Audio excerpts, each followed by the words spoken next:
ગુજરાતની જીવાદોરી સમાન નર્મદા ડેમના ઉપરવાસ મધ્યપ્રદેશ ઇન્દિરા સાગર ડેમમાંથી ગતરોજ 12 દરવાજા ખોલવામાં આવ્યા અને 3,50,000 ક્યુસેક પાણીનો જથ્થો છોડવામાં આવ્યો, જેનું પાણી નર્મદા ડેમમાં આવતા 32 કલાકનો સમય લાગશે।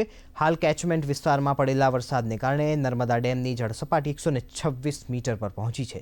નર્મદા ડેમમાં હાલ 93,000 ક્યુસેક પાણીની આવક થઈ રહી છે। નર્મદા ડેમની મહત્તમ જળસપાટી 138.68 મીટર છે। નર્મદા ડેમ તેની મહત્તમ જળસપાટીએ પહોંચવા 12 મીટર દૂર છે।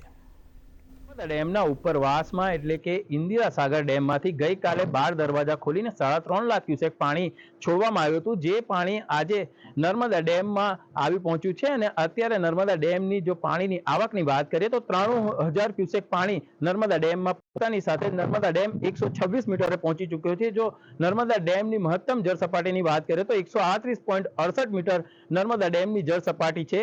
મહત્તમ જળ સપાટીથી હવે નર્મદા ડેમ માત્ર 12 મીટર દૂર છે। વિશાલ પાઠક, દૂરદર્શન સમાચાર, નર્મદા।